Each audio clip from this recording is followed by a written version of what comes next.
Everybody's doing really hard things that are practical founders. I know you are too. And the question isn't what's the perfect growth rate and what's the perfect planning process for you right now. The question is, are you lined up to do enough of the most important hard things in your business next year? That includes you in your business as a founder, to make the kind of progress you want to make along to the vision that you have of the company. So there's all kinds of ways to do it. You can go fast or slow, or it could be an invest year or a rebuild year. Could be a steady year. You can choose your growth rate, your profitability, and all of that. Hey, everybody. Welcome to the Practical Founders Podcast, where every week we hear an amazing story from a serious founder who built a valuable software company and did it without big funding. I'm your host, Greg Head, and this week I've got an end-of-year 2025 message for you. It's holiday time in North America and in Europe for many people. It's end of year. Things are winding down the calendar year. It's a time when all entrepreneurs have a little bit more space to think, unless it's a seasonal spike. It isn't for most entrepreneurs. And some of you have gone through planning processes and sketched out 2026 and all the different ways you can do it or not do it. Doesn't really matter. But we're thinking about what's next in our business. This last month in my Practical Founders CEO peer groups, with about 40 founders from all over North America and Europe, we spent time looking back at what happened in the business this year and everybody's business. All the CEOs reported to each other in the 5 different groups. Here's where we ended up with revenue. Here's where we ended up with growth. Here's how I feel about that. Here's what I'm thinking about next year. Is it a big year, a small year? Here are the main initiatives. Here's what success would look like next year. They're all making it up. I know you're making it up. And the question isn't, is a 20% growth rate good or 100% growth rate better? There were founders in the group with a 100% growth rate that were disappointed because they thought it'd be higher, and those with a 5% growth rate that made a ton of changes in their business and improved things drastically and were ecstatic. So there's many ways to think about it. There's no judgment. And today we're not talking templates or quick fixes or simple ideas. This is the natural condition of the entrepreneurship game, especially for practical founders. We do hard things every year. And I'm really proud of the founders this year in the Practical Founders peer groups, and many that I talked to and, of course, talked to here on the podcast, that they got through a lot of hard things last year. Sometimes it was a personal issue that they had to deal with that made life difficult for them. Sometimes it was something external to their business, headwinds in SaaS or their market or competition. AI falls into that. It makes things a little cloudy. Sometimes it's stuff inside their business. Sometimes it's stuff inside our heads that we make progress in some areas of the business and we don't make progress in some areas. Some things we didn't see when we started out the year that ended up to be a challenge for us. Surprise. Some things we didn't predict. Some things didn't work perfectly. Other things did work. And other things we had to keep on trying. That's how it goes. So everybody's doing really hard things that are practical founders. I know you are too. And the question isn't what's the perfect growth rate and what's the perfect planning process for you right now.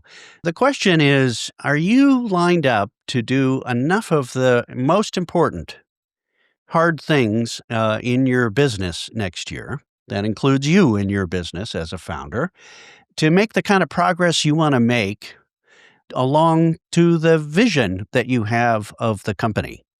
So there's all kinds of ways to do it. You can go fast or slow, or it could be an invest year or a rebuild year.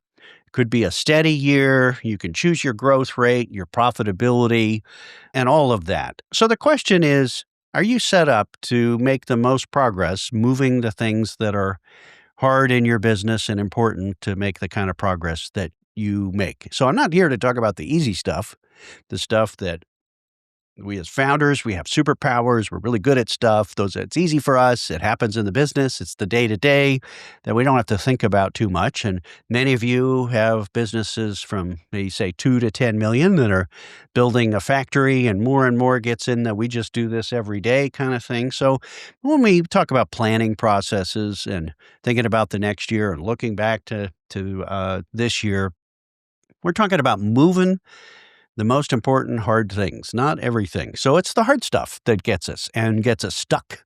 It gets us, punches us in the face and creates headwinds for our business, makes things more expensive, makes that journey longer on our than we expected.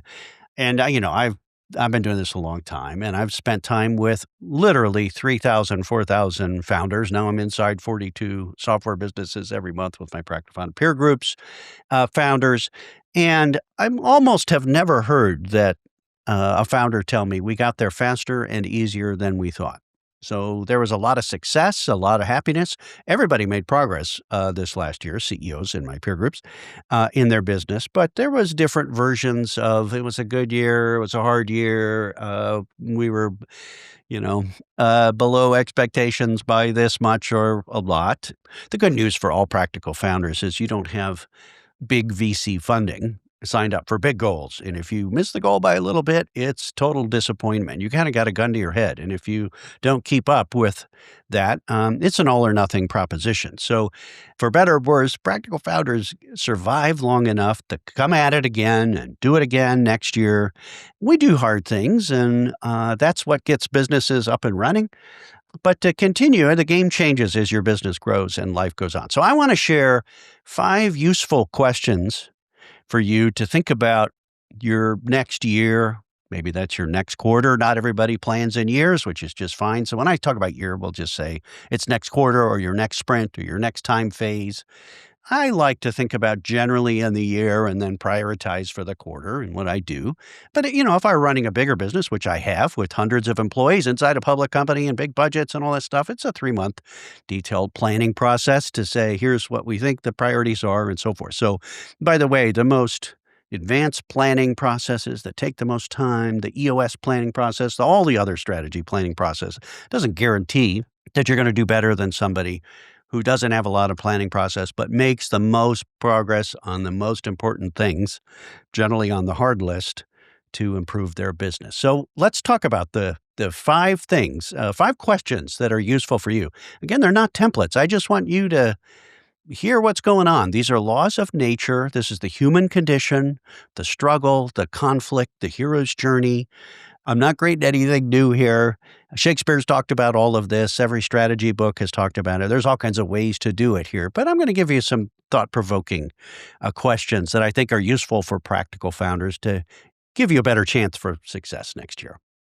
Okay, well, the first question that's important to ask, and I guess this is the strategy question. My definition of strategy is the decisions you make that make all the execution work better. But it's the things we focus on to make the most progress in the business. And generally, it's the new and hard stuff that we spend the most time focusing on that isn't already in the business here. The real question is, are we focused on the right things? Now, most founders say we have a planning process and I think about these things and I'm pretty good at what I do and so forth. But I'll ask you just to reflect and maybe think a little deeper about this. I've had thousands of these conversations with founders, and almost always they get a little different perspective when I hear their story, when I repeat it back to them. When I give them a different perspective, when people hear it from different founders and different peer groups, they kind of squint and say, oh, I didn't think about that in that way.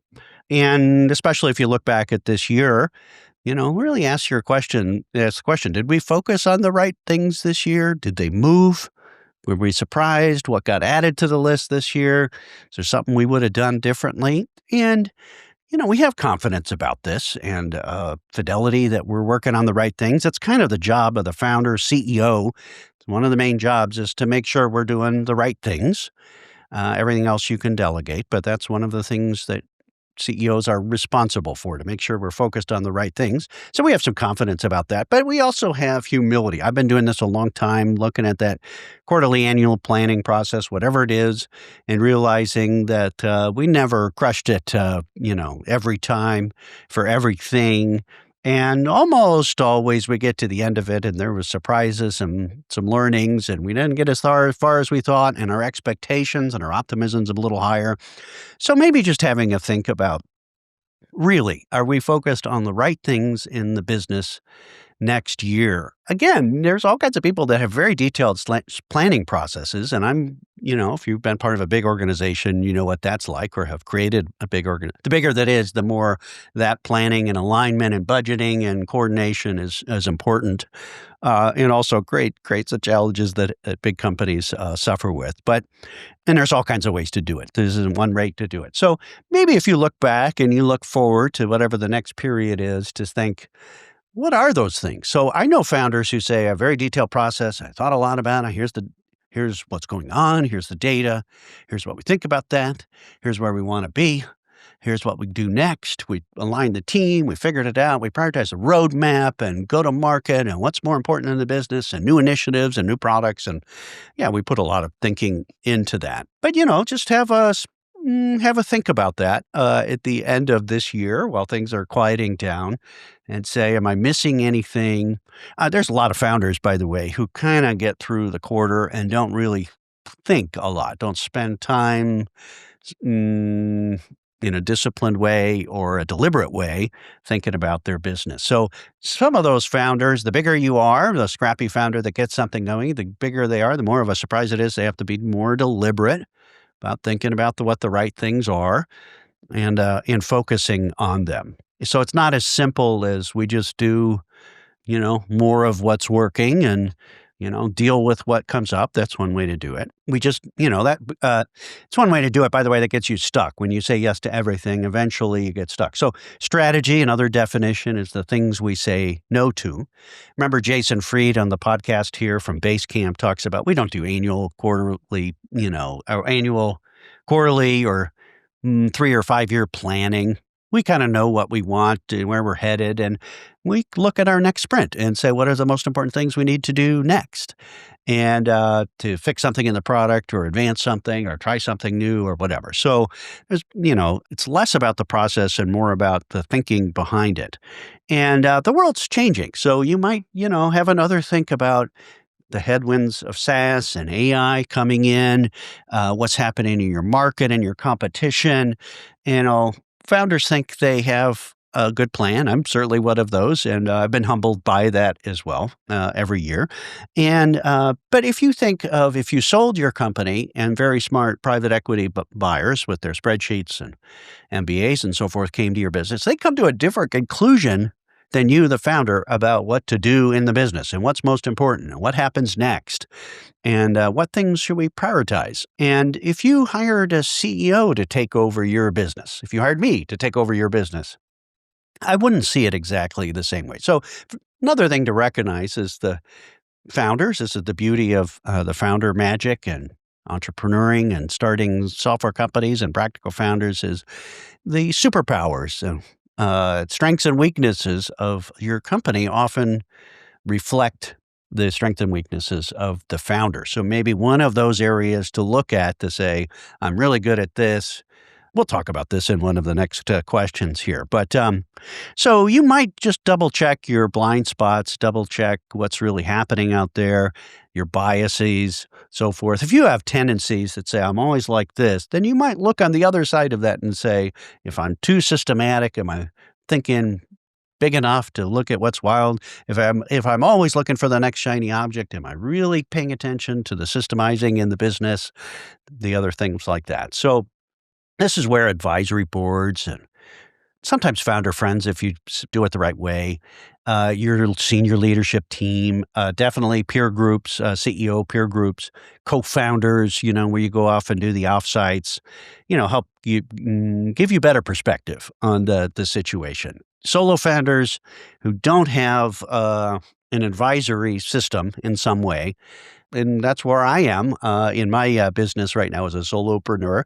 I have to be very deliberate in getting extra advice and different perspectives so I could see things, make sure I'm not missing the obvious stuff out there. So that's the first thing. Are you really focused on the right things to move the bar? And if you look back at this year and say, did we achieve what we wanted, set out to achieve this year? Did we achieve our vision? Were we mostly right? Did we make the progress we wanted to make? A lot of that we could look at and say, did we really focus on the right things? And by the way, you may have focused on the right things and things are just hard and they take a few tries. They don't always work.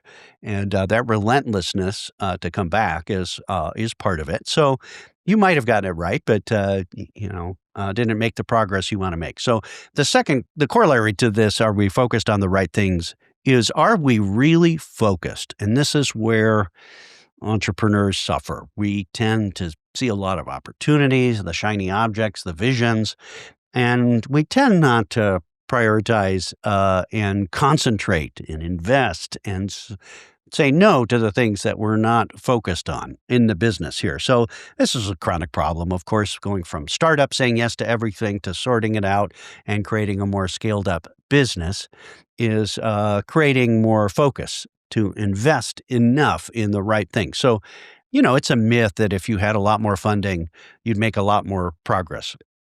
I think there's a lot of discipline in doing the right things, to do them in the right way, to do them efficiently, do them in smaller steps, make smaller bets. But are you really concentrating your resources? So if you look at what didn't work in these founders' businesses and my peer groups this year, we tried to do this, we didn't make it as far. Did you really concentrate enough effort? Spend enough time, put enough tries, put enough team on it, put enough resource, get the right person on the bus for that. So, there's probably no magic in, did we do the right things and did we concentrate our effort? But there's probably space in everybody's thinking and plan that says, there's probably some opportunities for improvement there. And, for scrambling entrepreneurs, I think there's more opportunity to figure out what the most important things are and start nudging and investing. So it's kind of a surprise to startup founders who are going in every direction, trying a lot of stuff, that a $10 million SaaS business looks like a more concentrated business. The bigger they are, the more concentrated they are to, it's a more focused business, if you will. And it takes a lot of concentration for a big business to do something new. So they really have to put the energy and intensity and laser beams behind that. So a lot of founders said, we didn't make as much progress on this year as we wanted. I said, well, what are your priorities? And they say 1, 2, 3, 4, 5, and it's the fifth one. So you might consider the one you didn't move, the one that isn't natural. If you're a tech founder, to put sales and marketing at top. If you're a sales and marketing founder, to put product and engineering at top. Those are places to look for that. So you might consider that. And, that's the job of the CEO, figure out where the right things and making sure the main thing is the main thing. So that first question, just to think about and consider, is, are we really focused on the right things? And are we focused? The second question right after that is, what are you shifting this year in your business, or this period, this quarter? What's next? What is changing? So the hard things, businesses have momentum, and we're really not concentrating our effort on all the things that are working and everybody does well and we do day to day and so forth. The hard things that move our business in the way we, make it more valuable, grow, and all the rest of that is, there's change involved, and there's new things that have to be intentionally, deliberately created to move the business. So what are you shifting next year? In EOS technology, this would be called your big rocks, right? Your big projects, so forth. But, a simpler version of this is, we used to be like this, and we want to get to here. So this year, this period, we need to focus on this. We used to be this, now we're this. Like a deliberate change that the bigger the company, the more specific you have to be about the change, because people won't hear it. People go back to the old way. It's just a hard muscle. So it's a new muscle. Whether you're doing this personally in your fitness regimen or whatever, What are the new things you've got on the list for this year? So it's not just what more things do you have on the list, but we used to be this and now we're this. That's a company changing. That's a company growing. Growth is the game here. And growth is not simple. It's not what you did before and more of it. It's every year moving things around. A $5 million business doesn't work the same way as a five-person business. So what are the big improvements out there? What are the new layers of the cake, the new products, the new go-to-market strategies, the new departments, the new layers of your product? What's in the roadmap? Sometimes it's just roadmap here and go-to-market there and that kind of steady state stuff, or at least turning the crank. But what are the things? Sometimes they're pivots. Sometimes they're deliberate. Sometimes what got you here won't get you there. Very typical thing as you grow. And there's few phases on the way to a 10 million revenue business that is solid and resilient and capable of a lot more growth here. So again, these are laws of nature. It's the human condition. There's nothing new here that Shakespeare hasn't talked about. The hero's journey is in every movie. We start off with a situation and the hero, the founder in this case, has a problem and they're trying to get it and it's going to be really hard and they get some help along the way and eventually accomplish it and get transformed at the other side. Every movie, every book, most things we pay attention to, videos, have that kind of narrative story. We have it ourselves in our business here. And it's that change, that hard change. Most change isn't easy. We've grown as founders, but it's that stuff that we know we need to move. We know we need to give up. We know we need to stop. We know we need to build a new habit. We know we need to put the old thinking down and create a new thinking. Any founder that goes from startup, scrappy founder, do it yourself, all the way to 10 million and then 50 million. And I've been pounded through that crucible as well, realizes they can look back at phases and through that turns. If it used to be, but now we're this, there's a ratcheting of change and growth. And it's not always as fun and magical as you would imagine, but you got to get through it. So in the universal literature or philosophy of this, there's the classic conflicts that we all learned about in 7th grade literature class: man versus nature, man versus man versus himself or herself. I think it can all still be defined that way. So let's say the first one, man versus nature, the big challenges. This is the stuff we don't control. This is the outside the business stuff, which, by the way, every founder has discovered that something changed outside their business, in their vertical industry, in the SaaS models, in their competition, in the economy, in the go-to-market tactics. Something shifted and we have to deal with it. So that's man versus nature, all that other stuff out there.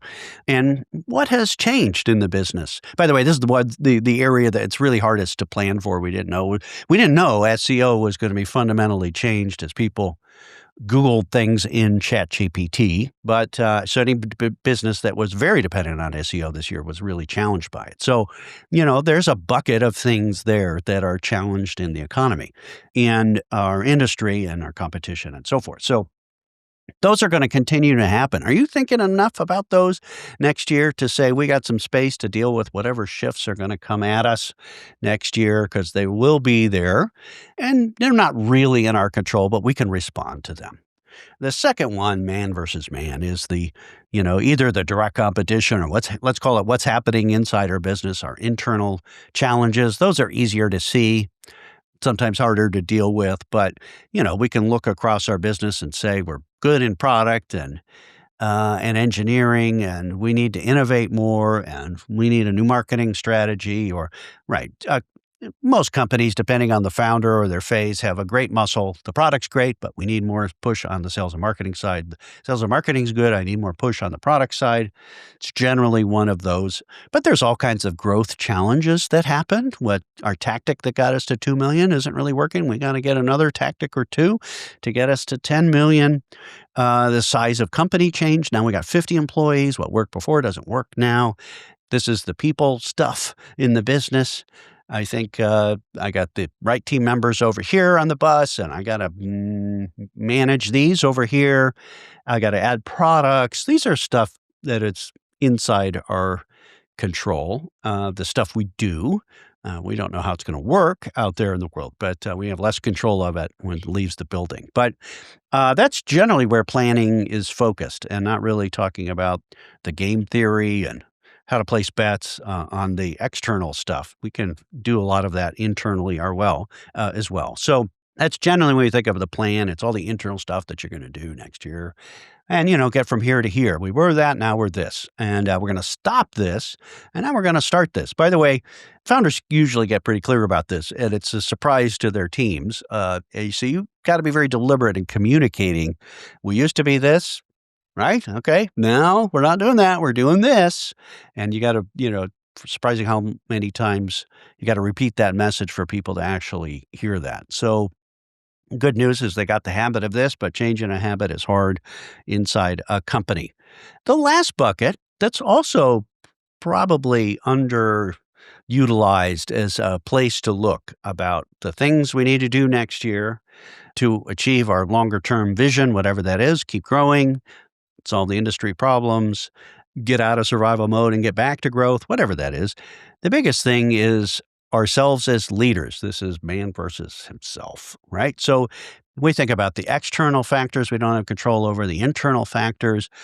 Most plans aren't really saying from the CEO perspective, founders are not saying, last year I was good at this and this worked and this is not working anymore. I need to go from this to this myself this year. And all founders who grow into CEOs and grow a business have gone through these stair-step transformations, not simple incremental adjustments. There's bigger changes that need to happen as we think about it. I got to get out of the day-to-day business. I got to hire the right people. Those are all really big challenges for founders that most people don't get through easily on their first try. Another way to look at this is, I can see this in most businesses. So any business that has fewer than 25 employees is doing pretty well, or maybe they're challenged. You can look at what the company does well. We are great at marketing and we're move fast and et cetera. Those are generally the positive traits of the founder. They like doing that stuff. They're good at that. That's what we do. So business is a reflection of the founder. So here's the interesting part. The stuff that gets you stuck, that you suck at, that's difficult, that is causing problems, that we need to fix, and all of that is usually reflecting the founder, the stuff they suck at, the stuff they don't like, the stuff that every time they think about, they go, ah. And whether it's sales founders thinking about deep technology or technical founders thinking about sales or visionary founders thinking about operations, vice versa, you can look at the strengths and weaknesses of the founder and you map them pretty close to the strengths and weaknesses of a business. So for the business to change, and Dave Hirsch just talked about this on the podcast here, the business to change, the founder, leader, CEO needs to see it and move themselves. So some sense the business is always going to move as fast as the leadership, and the most important leader is the CEO of the business. So you may be the limiting factor, or better said, your thinking may be the limiting factor there. So that's another place to look, is if the stuff where you're suffering in the business and struggling is a reflection of the stuff that you don't like and have suffered. There are ways to deliberately solve that. Sometimes it's move your thinking. Sometimes it's concentrate and effort, get the right people to solve that. And there's other ways to do that here. So what are you shifting this year? And does your team know about it? Does your team know that you just changed the ICP to be like this, and we're no longer going after these people, we're adjusting that, or maybe there's a bigger pivot involved? We know we tried this, it didn't work, and now we're trying this. And that clarity is usually lost in communication. So, maybe what are we shifting this year? We know what the shifts are, but making sure everybody's clear about that. The bigger it gets, the more important the job of the CEO is to keep the main thing of the CEO is to keep the main thing, because people will go off in different directions and try different things. So it's really hard to concentrate effort and focus on all those important things. And let people know that This is a betting strategy. Many of these things will work. We think we'll get most of them on the first try. We'll come back here. We have just enough information to think this is a good idea. We're all betting here. This is not, many of your employees know that you're making it up and making it true because that's what you're doing. But that's the second thing here is what are you shifting this year? Really, what's your big rocks, your priorities? This podcast is sponsored by my friends at Cypress Growth Capital. At some point in your growth, you'll know you could grow faster with some outside funding, but selling a part of your company to VCs would change your whole game. And we know that's the most expensive growth capital on the planet. That's why so many practical SaaS founders I know have partnered with Cypress Growth Capital when they hit that predictable growth inflection point. For 15 years, Cypress has provided non-dilutive growth funding to bootstrap SaaS founders, including 6 successful founders I've interviewed here on this podcast. Cypress provides enough patient capital for you to invest in your growth without giving up any of your precious equity. They leverage their entrepreneurial and operational experience to provide savvy strategic guidance to help you grow efficiently and build your valuable software company faster. Go to cypressgrowthcapital.com/practical to learn more and set up a time with Cliff Centel to see if there's a fit. Now back to our program. The third question that can help you improve the odds that you're going to move the hard things, the big things, the important things to move your business along the path that you want. And I didn't say what growth rate or profitability or pace or should you have 3 priorities or 10 priorities? I don't, it's really up to you to figure that out. You can do it your own unique way. But the third question is, what help do I need to move these things and accomplish my goals? I'm not saying that every kind of help is great and everybody ought to do everything, but bootstrap founders, especially solopreneurs, and it's, get into new territory. It's lonely to be a founder. Some people have coaches, some people have advisors, some people have boards, some people have peers, some people hire consultants, sometimes help is your own team. What, help do I need on my team this year? Some people get help from books and content and podcasts just like this. Some people get help from ChatGPT, can be very, very helpful on you. Some get help from CEO peer groups, like the Practical Founders peer groups. But for the hard things that are on the list, that aren't natural to founders and are difficult and it's new ground, we don't know if anybody knows how to do this thing, but we got to figure it out. I would say that the best founders who make the most progress in their business, maybe that's how I define them, year after year, are getting the right help for their business.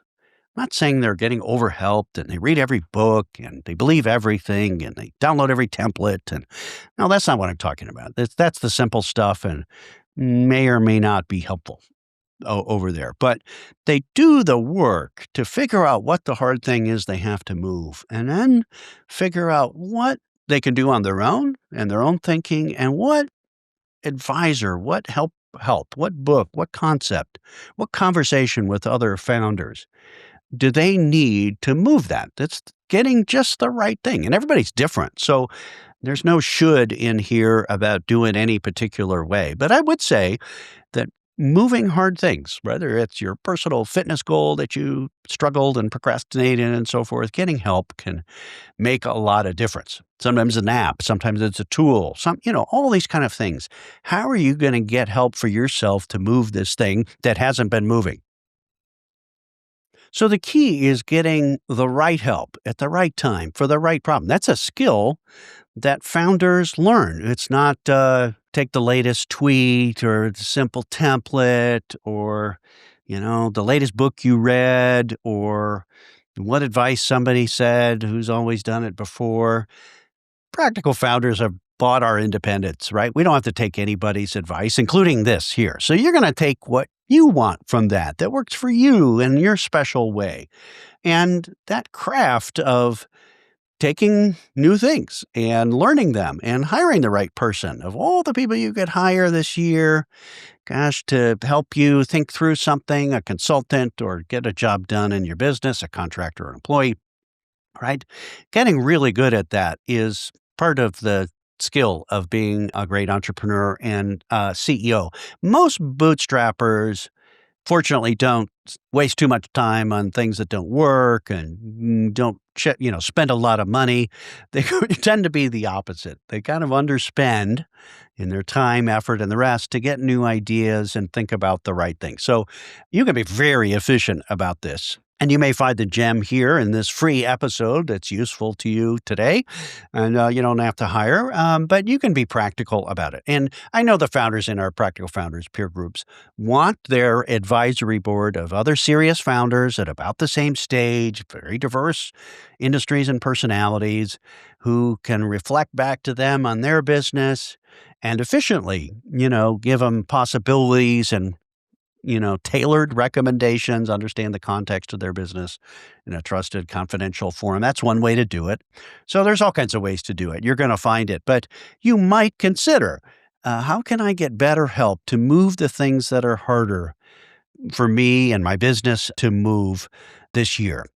And some people have boards. So this is another kind of way to say, am I thinking about this in the right way, and create some alignment? It can be useful and practical, and peer group's kind of an advisory board, if you will. And somebody else, your co-founder, could be opposite personality and a sounding board for you. Could be an expert challenge that you need help with, that you need just the right referral. Of the hundreds of people who could help you, who is just the one to help you most efficiently this year, that gives you the right thing in just the form that you want it. You get to do it your way. You've bought your independence. So what help do you need to move the hard things this year? And moving right along is question number 4 to help you think about moving your hard things next year is, do I have enough cushion in my business? Now, that's an odd one. You're not going to find this in a planning process, but it usually comes up here. And there's all kinds of ways to think about it. So here's how I think about it. I've been doing this a long time. And if I think about, I'm pretty good at looking at the world and our strength and weaknesses internally and what's going on out there and what needs to happen and turning that into a plan. But like most entrepreneurs, and I played the fast growth game for a long time here, we kind of put it all out there, and meaning, we used all our capacity, worked really hard and raised investment or did the things here. There wasn't much left over in case something went wrong or didn't get right on the first try, or something happened in the economy. I think when COVID came, and if it hit your business in the wrong way, if you didn't have a cushion, the cushion could be capacity in your business, a little energy left over, but you and your team. It could be a little cash on the balance sheet, could be cash in your personal savings. It could be personal space to concentrate on that. If you were in the red on your energy level and your spending, and you didn't have much in the bank and living on the edge, something happens, you're very fragile. Something's going to happen next year. I'll be the first to tell you this. Something's going to happen you didn't expect internally, externally in the business. Could be really big, another COVID or a war or something like that. If you're old enough, you know that stuff happens, and it's going to happen, whether it happens this quarter or this year, whatever it is. Could be a health issue, could be a competitor issue. All these things are going to happen. Do you have enough cushion to take that and not be freaked out, not be living on the edge, always, let's say, fearful or fragile, a little desperate? I worry about founders, and this is part of the reason I counsel founders, most of them or almost all of them, to stay away from big VC funding. It actually creates a more fragile business. You think the money's, is going to help you, but you realize you just created a crazy expectations and a gun to your head that says you better do it, or, better work, or it's an all or nothing bet. So practical founders have more cushion in their business to get through the hard things, to when something happens, to slow down the pace, to fix it, to do the right things in their business. And Jason Fried, again, of Basecamp, talks about having profits and create the cushion that it's not all going to work and something's going to happen, and we'll get through it and it'll be okay. And we don't have to start firing people if we make a mistake or something like that. So practical founders can create a little cushion in your business. Again, this is a deliberate thing that I don't think I had much cushion in my health and my energy levels, and in the business we were pushing. and for years and years. And I don't think that was great. I really respect practical founders who can deal with hard things and move big things and have capacity with their family and their relationships and their mental health. Let's talk about that. Their physical health, the profits, and all of that to deal with these, to take those blows and deal with the things that happen out there.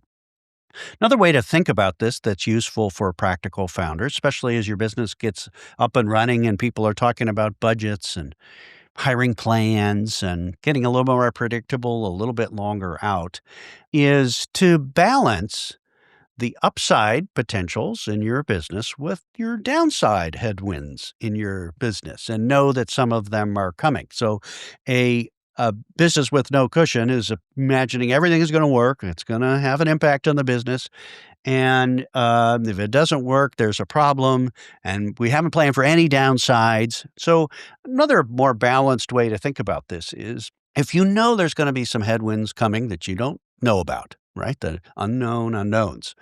And there could be some challenges that are bigger than you anticipated, some surprises. And it's not always a positive year in the market or your industry or something happens there. Surprise tariffs in a lot of industries. And so, there's going to be some headwinds. Are you counting all your upsides, my new product, the new hire, the new initiative, the new push, the new fix, the new features, the new website, all of that? Are you planning all of that's going to work out and multiply your business? It doesn't usually work that way. We look back at our plans for the year, our thinking for the year, and generally it's harder than we thought it would be, and it took longer and so forth. So, are you moderating? If you know there's going to be some downsides and not everything's going to work, what do you got in the bag that you didn't really count on? You didn't put it in the forecast, right? So, you have three or four things that will give you positive results if two of them work out, right? So, upsides and downsides, kind of balancing that. At big companies, they do this, right? And they're literally more conservative that it's not all the good stuff is going to work and everything. And they're more protective of managing the downside. You see that in bigger companies there. So that cushion, sometimes it's we pushed hard and we got more efficient. So we put more profit. I put some stuff in my bank account. I put some more, left some more in the business.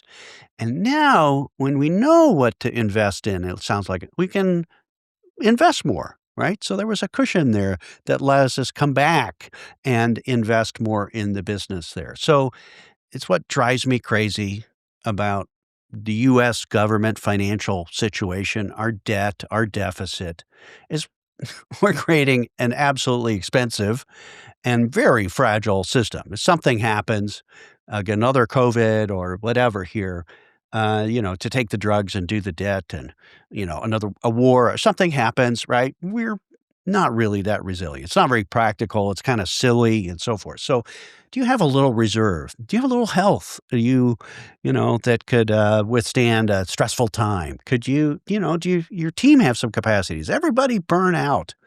Maybe you need a little bit of recovery. This is kind of a new thing. I don't think people are really talking about cushion, but it's really an important thing for founders that are going to get through this year after year.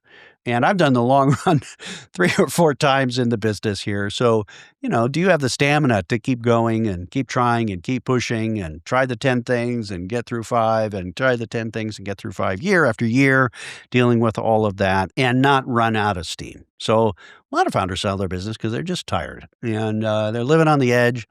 It is one of the secrets of the growth equity, private equity game is then when they reach a founder with 5 million ARR has been investing and not really paying themselves for 10 years, right? Not a lot of cushion in their business. When they think about a check of 5 million or 10 million that goes in the bank to buy a piece of the business for themselves, it creates a whole new mindset for the founder to have money in the bank, a safe, a little cushion in the bank. So there's all kinds of ways to think about that. So I think the question, do you have enough cushion to get through your hard stuff next year and get on to the important stuff? Make sure you can survive the tough things that go on. Maybe if you had a really freaking hard year this year, you might make it a little easier on yourself next year. So your team and your bank accounts, your customers, your business can have a little capacity to deal with the hard things that are coming and the next push that happens. Software used to be cyclical. It's not less cyclical in the SaaS era, but that cycle used to help us build a cushion and then go for it and then build a cushion and go for it. So the last one, number 5, about moving the hard things in your business and aligning with your team and figuring out what those right things are, is what is your story about all of that? And the first story is for yourself. What story do you tell yourself about what happened this year and what needs to happen next year and where this is all going and why it matters? You've got a story in your head. No founder doesn't have that. Whether we all think about it in the same way, the same structure of that hero's journey narrative, right? It was like this. Now it's like this in our business. We imagine someday it's going to be like this. So next we have to do that. I mean, that's the prototypical story narrative that's universal to human thinking, human communication, stories. Where are we now? What are we trying to do? What's the problem? And what's next? That's what's that challenge there. That's how people want this framed up to hear. Here's what we're doing right now. Here's where we're going, why it matters. And here's what's next for us to do. These 5 things or these 10 things or this one thing. I don't care what it is. So that's the narrative model. And there's all kinds of ways to tell it. So some founders are great at the narrative model. I got very good at this as a storyteller and a system builder and a company builder. 2 companies to 100 million through all those crazy journeys, leading through it every quarter. It was, okay, this is what happened last quarter. Here's where we are now.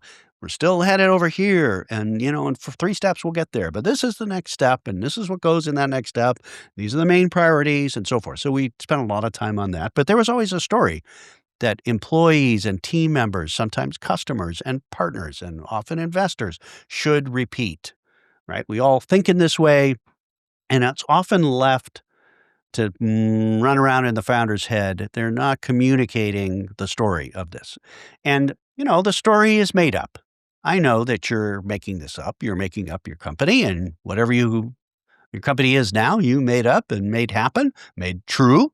And when I say someday it's going to be $100 million company or whatever it is, that's your story. Okay, I get you're making it up here, but it doesn't preclude the requirement to tell a clear, structured story about where we are now, where we're headed, what's next, what is the priorities, and, to sell that and to explain the why and to get our customers on board and to get our employees motivated and on board and aligned with that. This is the frame of the house that people live in. The employees that come to work in your business are telling the story to their family and spouses and friends about what your business is and what you're doing this year and why it's exciting and what kind of company you have and so forth. So there's all kinds of ways to do that. There's no one right way to do it, but there's always a frame of that house, of the narrative story that people live in, right? So we make it up and then we make it true, right? So everything that's not a rock or the air or something physical is made up, right? The camera I'm looking into was made up by somebody who said, we should do this. Somebody said, are you crazy? And they said, no, we're here. And they, like all of this is a creation exercise, including the story about it. And we get to create our stories and make them true. And we hear this every week on the Practical Founders podcast from a founder who's making up their story here. It's a requirement of the leadership game. So a lot of founders are great at it, and others could use more deliberate attention to make sure they got a clear story and it's compelling and they're telling it over and over and so forth. People who've created bigger companies know the bigger the company is, the more this is one of the main jobs of leadership, is to clarify and communicate the story to all the stakeholders out there, including employees and partners and everything else. So here's another corollary to this one about the story of last year, this year, where we're going and all that, is if you have a story that says, this year sucked, or this year was great, you made that up. It's not in the story. There's no such thing as 6% growth sucks for everybody. I mean, it sucks for VCs, I guess, and maybe compared to your expectations, it sucks, but you can have 5% growth, and it was a great year because we rebuilt the product and pivoted, and we didn't die, and, 5% or 50% or 500% is the good or bad, the judgment about that is, you get to make the call, but let's just agree that if you're happy or sad about it, you made that up. It isn't in the number itself. Somebody else who popped into your seat might have a different view of that. And so it's not just in the number. People can have different views of that number. And maybe that gives you a little relief if you're stewing about, oh, it sucks or whatever. I mean, I talk to founders all the time. People say, my God, I haven't paid myself in 5 years and nobody else I know is like this. And I say, well, welcome to the Practical Founders Club. If you've got a good business and you're investing in your business and you think that's a better bet than taking it out and putting it in your bank account and you're okay, you have a cushion personally, then, welcome to the club. That's how we do it. And really? Well, I didn't know how everybody does it. So it's funny how the story, our judgment about the story can change there. So, all of that storytelling, right? We live in the stories, the story that's on the homepage of your website about what you do and why it's better, and the sales story out there and why customers should love you. And sometimes if you have investors, there's a story there, employees and what they do and what their quest is and where you're going. It always includes the why. Why are we here? Why should you care? And there's all kinds of ways to do it. I think that, everybody's talking about the why is at the center of things and so forth. It's always been there. What are we doing? Some companies are more why focused, purpose driven than others. I know why I do this here is to help you serious founders solve serious problems in the world that aren't going to get solved by governments and employees and other places. So you guys are the problem solvers that are solving the problem. And if I can help you move that faster, that's my why. This is fun for me. I get to play with all your puzzles here and offer some useful help. But everybody's got a different why. And sometimes that why part of your story is really important. Sometimes it's a little less important. So it's all good. You get to make it up here. So those are the 5 questions and some thoughts about each that you can pick and choose and say, is there something useful there for me that I can focus on and nudge things, my thinking or our thinking better to have better odds of making better progress in your business next year? That's, are we focused on the right things? What are we shifting in the business next year or this coming year? What help do I need? What cushion? Do I have enough cushion in the business? And what's my story about all of this for me and everybody else that's in here, including your employees and customers? So I hope that was helpful for you. If you've made it this far in the podcast, and I have people that I meet all the time that really appreciate the podcast, I really love helping serious, practical founders. If there's something I can do to help reflect something or give you a perspective that would be useful, just reach out to me on LinkedIn. We'll have a half-hour call, figure out what your context is and where you are, and give you some areas to look if you need some help to get some outside perspective. That would be like mentor-type help. Not selling anything. I get to hear more about your puzzle and your challenge and your market. That's Greg GPT. I learned something from everybody I talked to there. So really appreciate you sticking with me. I hope you all have had a great end-of-year process and made more progress this year than you did last year, whether you had a great expectation about it or not. I hope you made some great progress this year and you have enough cushion and energy to go at it next year and make more progress. That's kind of the ultimate game here, is keep making progress. Don't stop. Don't die. Don't fall over as a company. Keep going. And I have a lot of respect for that, for founders. One of my favorite quotes, it's attributed to Winston Churchill. Whether he actually said it or not is debatable, but I think it's useful. So I'll make it up for myself as something useful. He said that success is not final and failure is not fatal. It's the courage to continue that counts. So as we do this grind, this game, this exciting innovation and company building game, hang in there, keep going. I really respect the hard things that you guys are doing out there, and keep going. The world needs you. All right. Thanks for listening.